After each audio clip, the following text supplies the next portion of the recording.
மீண்டும் நடிக்கச் செல்கிறார். மீண்டும் நடிக்கச் செல்கிறார் என்ற தலைப்பில் இந்த காணொளியை நாம் காண்கிறோம். பதவி கிடைக்காததால் மீண்டும் நடிக்கச் செல்கிறார் முன்னாள் பெண் அமைச்சர்.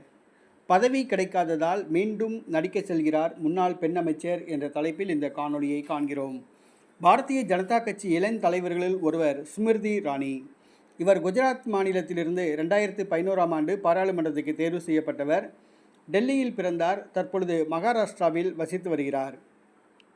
இவர் பாரதிய ஜனதா கட்சியில் இணைவதற்கு முன்பாக தொலைக்காட்சி தொடர்களில் நடித்து புகழ் பெற்றவர்.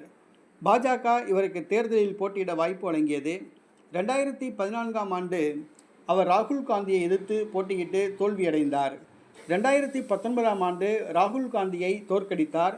ஆனால் 2024ஆம் ஆண்டு காங்கிரஸ் வேட்பாளரிடம் தோல்வியடைந்தார். பாஜக அமைச்சரவையில் 10 ஆண்டுகளாக அமைச்சராக இருந்தார். தற்பொழுது ராகுல் காந்தியை தோற்கடித்த காரணத்தினால் கட்சியில் பிரபலமானார். ஆனால் நடைபெற்று முடிந்த பாராளுமன்ற தேர்தலில் அமேதி தொகுதியில் காங்கிரஸ் கட்சி வேட்பாளரிடம் தோற்றுப்போனது அவருடைய அரசியல் வாழ்வில் பின்னடைவை ஏற்படுத்தியது. தற்பொழுது இவருக்கு அமைச்சர் பதவியும் வழங்கப்படவில்லை, கட்சி பதவியும் வழங்கப்படவில்லை. கட்சியின் தேசிய மகளிர் அணி தலைவராகவும் இருந்தார். கடந்த ஓராண்டு காலமாக கட்சி பதவியும் இல்லாமல் ஆட்சி பதவியும் இல்லாமல் மிகவும் சங்கடத்தில் இருந்து வருகிறார். ஆகவே மீண்டும் இவர் சீரியல்களில் நடிக்க செல்கிறார்.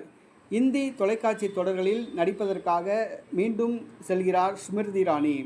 இனிமேல் பாஜக சார்பில் அரசியலில் ஈடுபடுவாரா என்பது கேள்விக்குறிதான்.